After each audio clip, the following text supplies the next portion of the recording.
What's up, everybody? Your boy Gill-boy here, coming at you in 3D. Woo! Doo-doo-doo!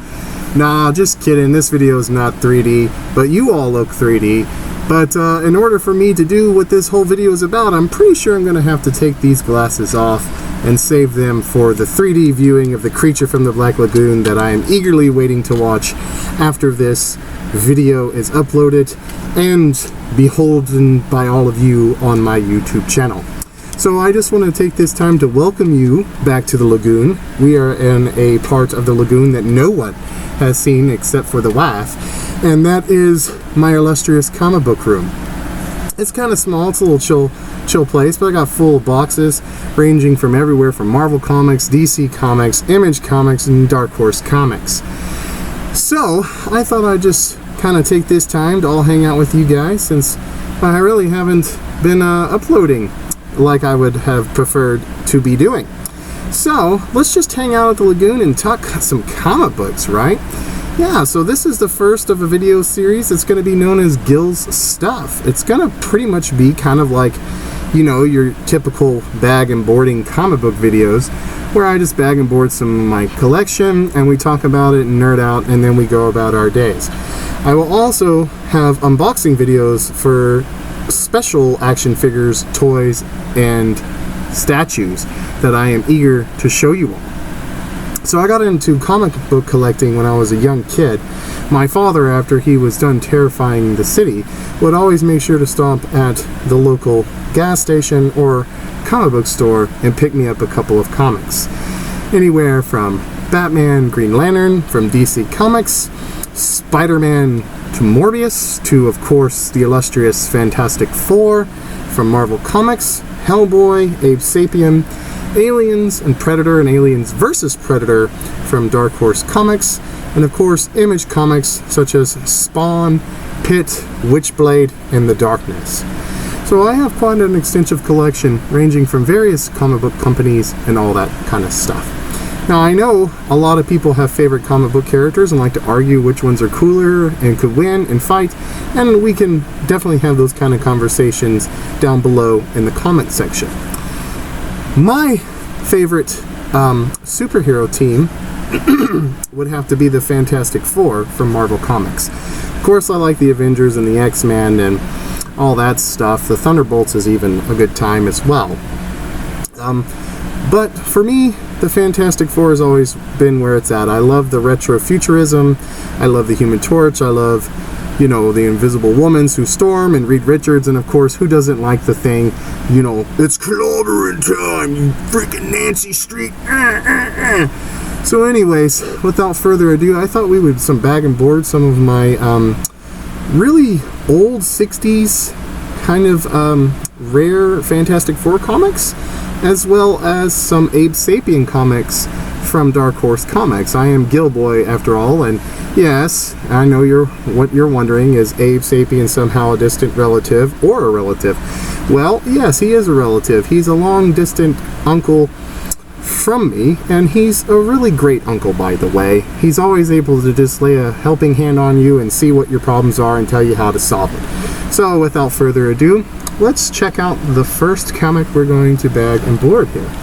Now, this is going to be Strange Tales. So Marvel did a really cool thing in the 60s where you get a double bill, and it would be like Doctor Strange, and then you would get a Fantastic Four story. But with the Fantastic Four story, it was more like basically the Thing and the Human Torch teaming up and going and saving the day in New York City. And then you'd get an awesome, let me see if I can find it. Yeah, you get an awesome Doctor Strange story. So I really much love Doctor Strange, you know, the Sorcerer Supreme, the master of the mystic arts. And so it's really fun to get both of those in a double bill. Now, you can see that one's kind of more from the 60s. And 60s Marvel is amazing. And unfortunately, to be the bearer of bad news, Marvel Comics is basically, you know, dead. as is the whole American comic book industry, because of talentless writers, AI art, all that kind of stuff, and just having no creativity whatsoever about, you know, using a multiverse to basically, you know, make an excuse to have a character that we already know, but except this time it's a woman or someone of a different ethnicity.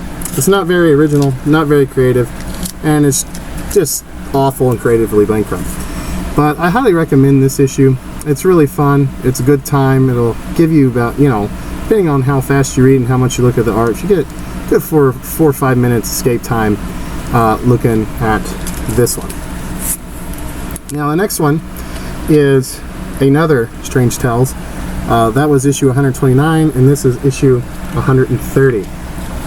Now this one is awesome because you got Doctor Strange there, but if you'll notice here, you have the Human Torch and the Thing wearing the Beatles wigs. Now this is when America was going through Beatlemania, and you can see the Thing and Human Torch about to duke it out there.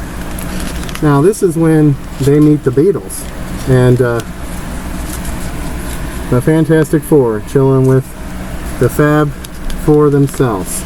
So that's just really fun and cool. If you don't like the Beatles, then yeah, you probably won't like this issue, but I enjoy the Beatles. It's just fun, and you get an awesome Strange, Doctor Strange story with this one. This one is not too expensive to get if you like it. I got it because, you know, it's just kind of fun. I like the Beatles and I like the Fantastic Four. So I got to basically kill 2 birds with 1 stone with that issue. And it's just good fun, you know.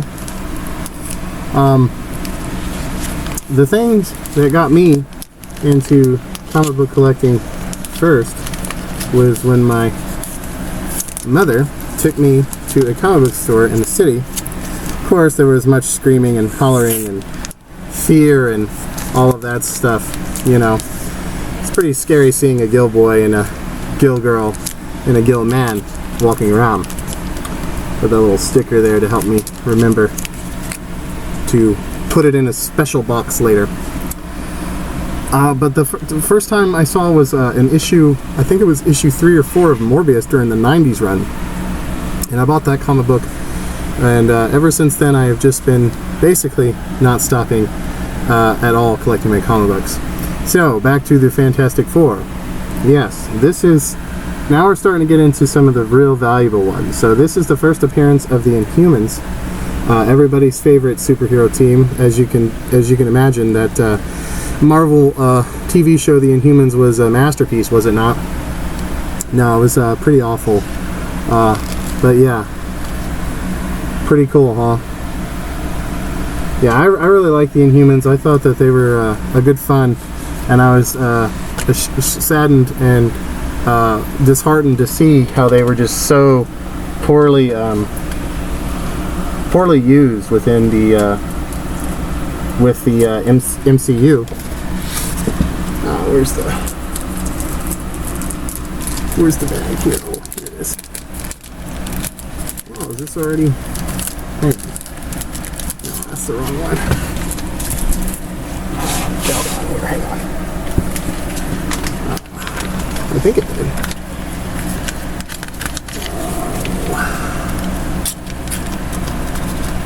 Oh, this might be the wrong size. Well, hang on here. Sorry.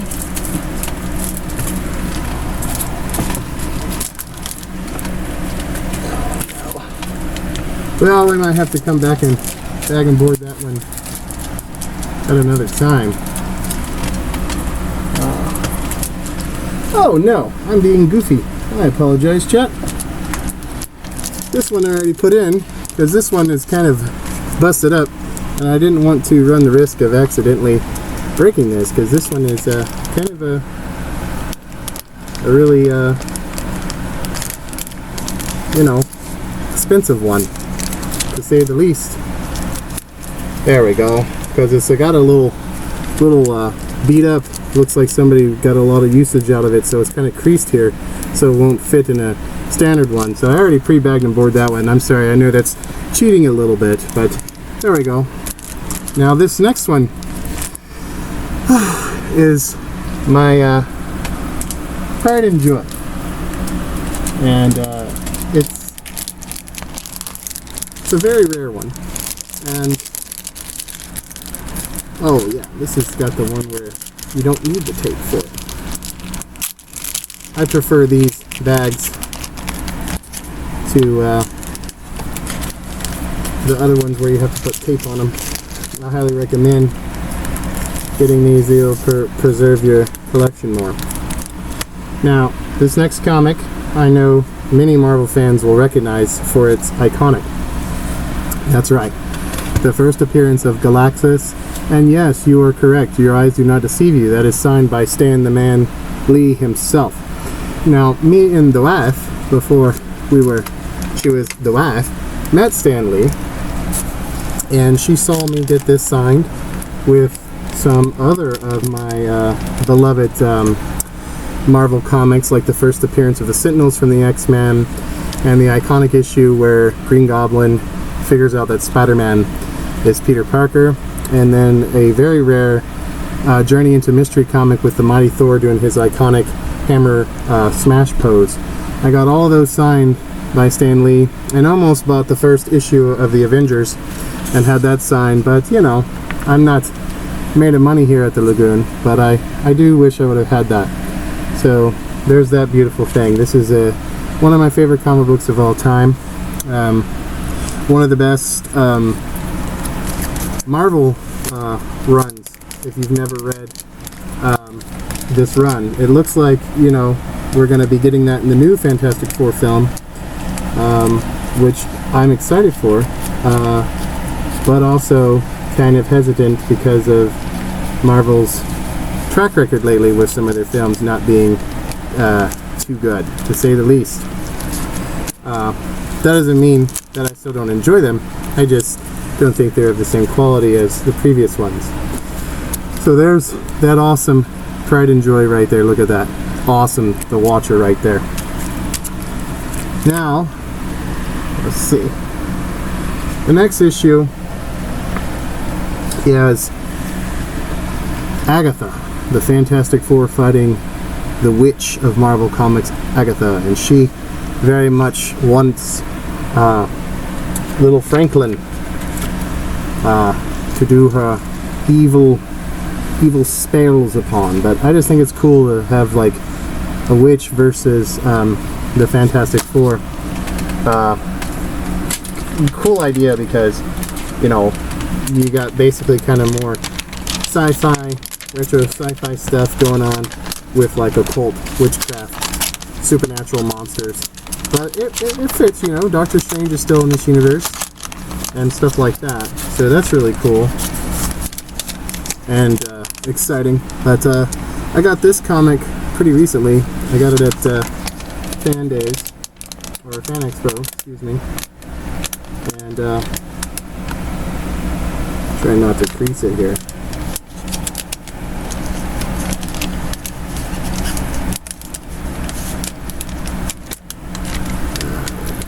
Get that nice.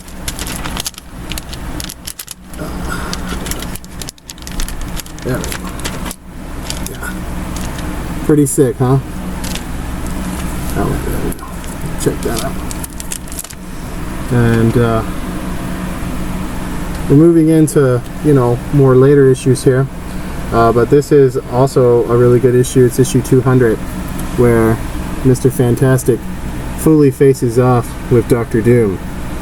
Now I know everybody is really excited for Avengers Doomsday. We're finally going to get to see Victor Von Doom.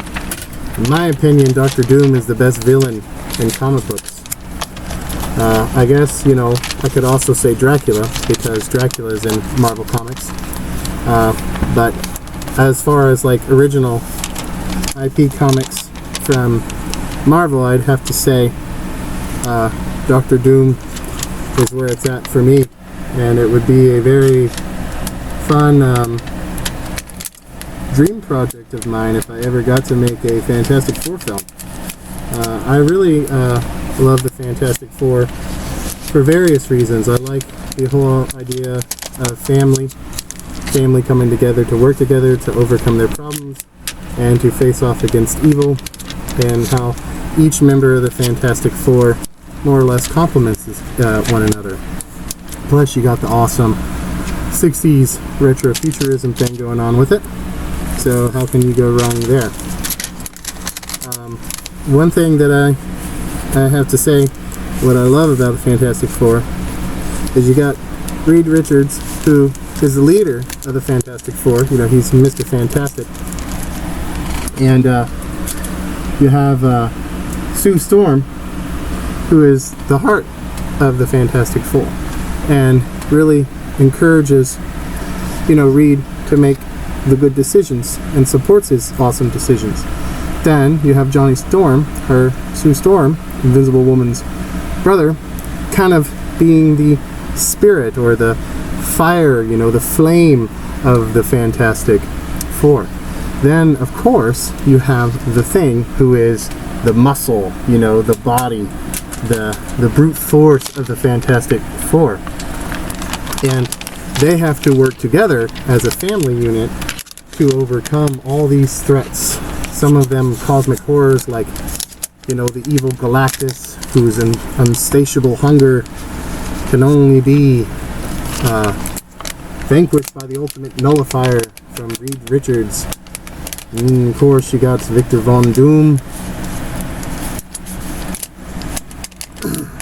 one of the most iconic villains of all time.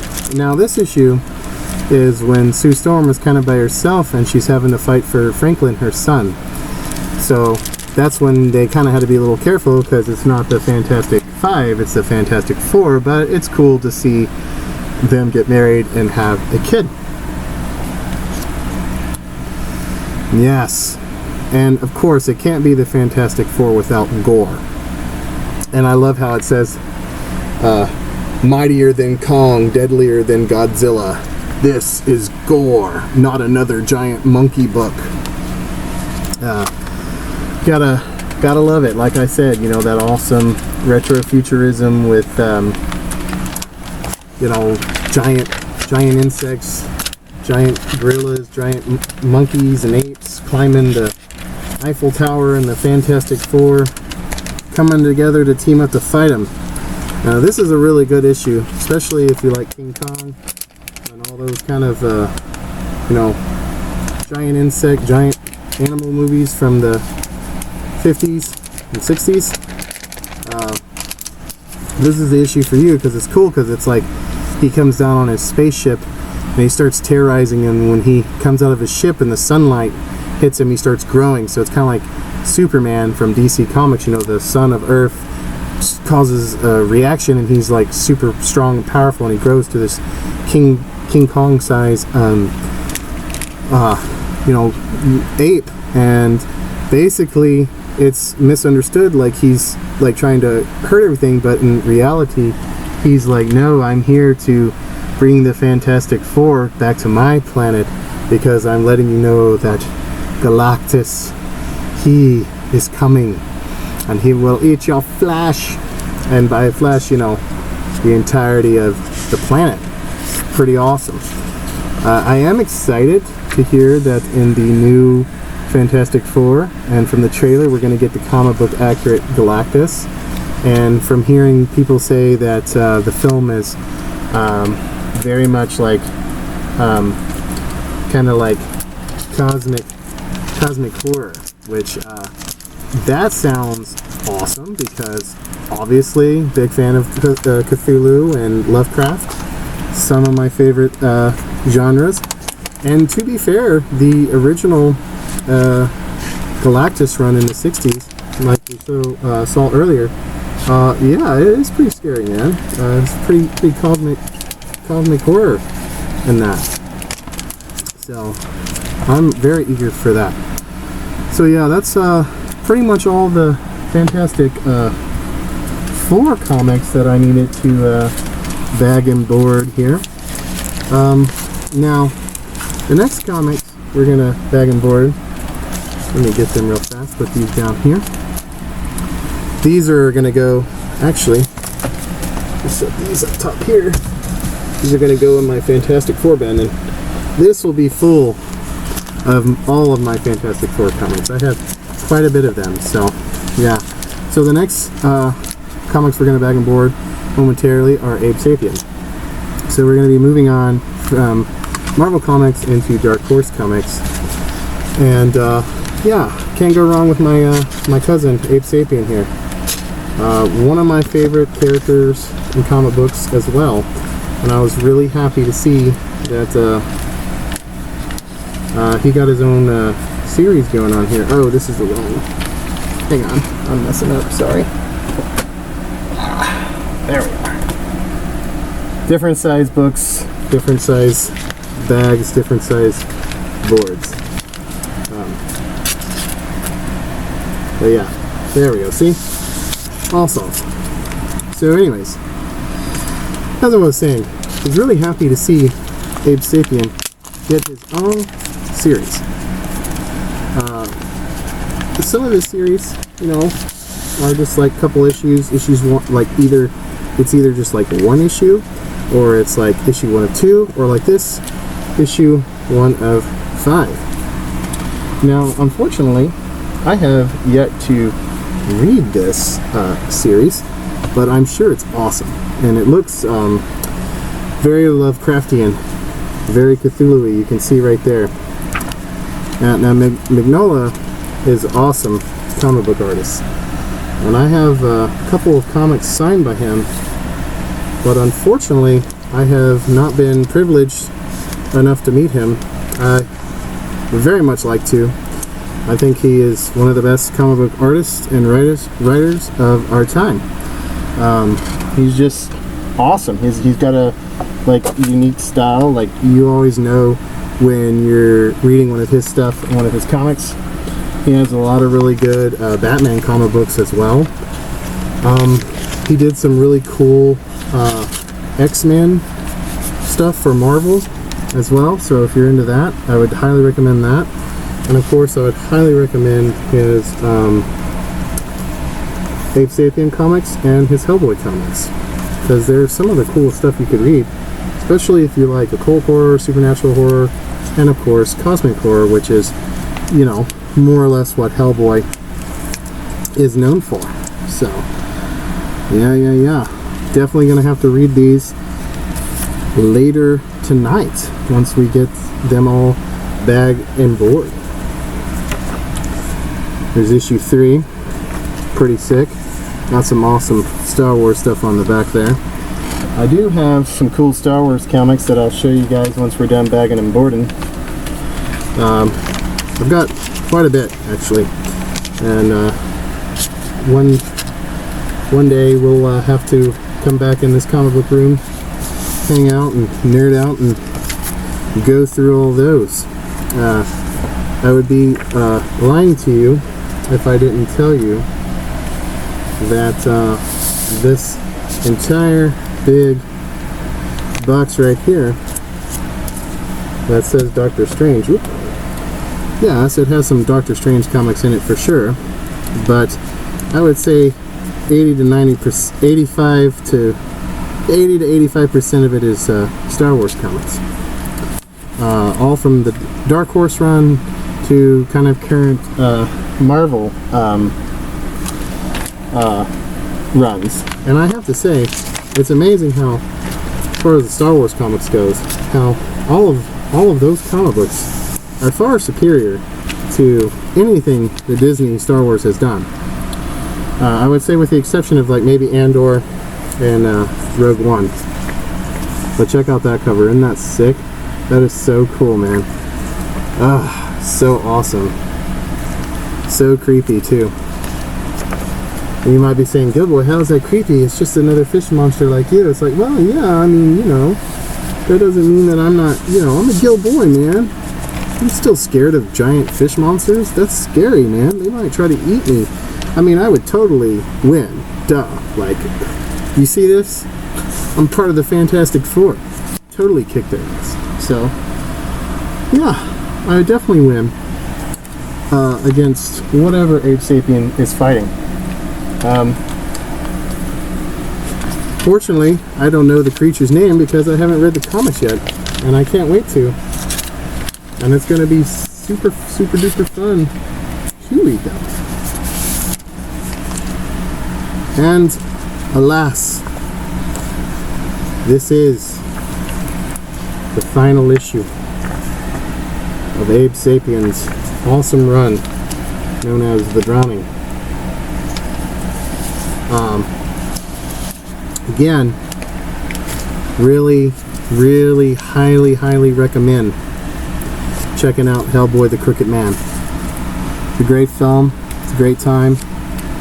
You will not regret that you took about an hour and 40 minutes out of your time watching that bad boy.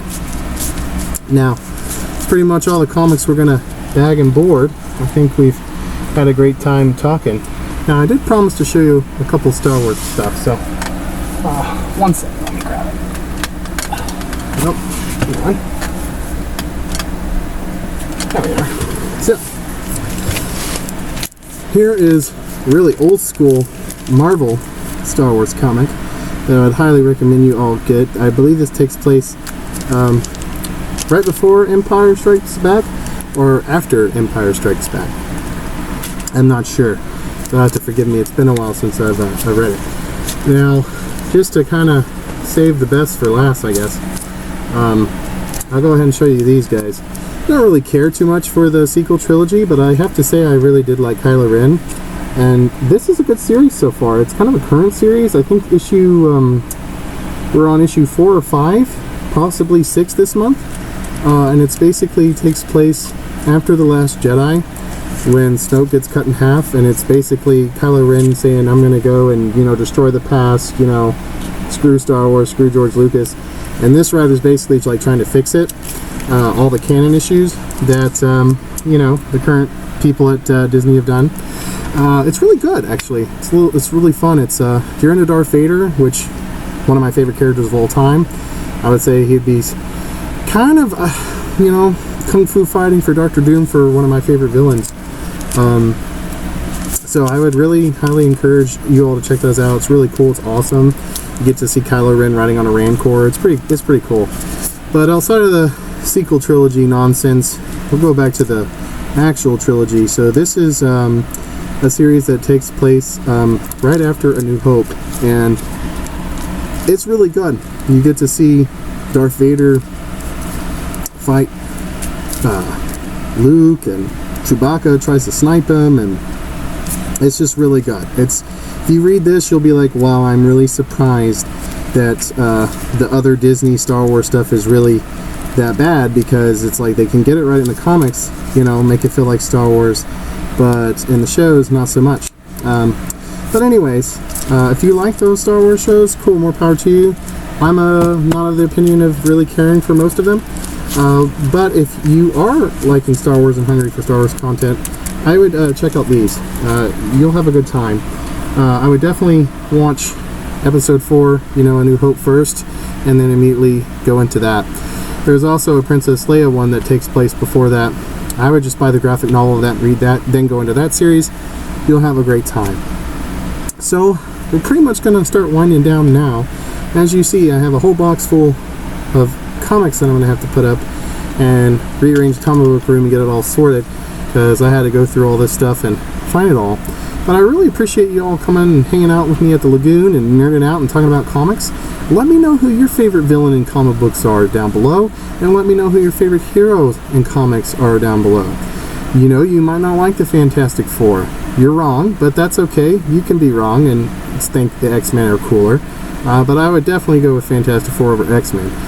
But that's not saying that I don't love X-Men, because, if we just position this, yeah, so some of those stacks are just all X-Men comic books, so don't get me wrong, I love X-Men and Wolverine and Cyclops and Jean Grey and all that.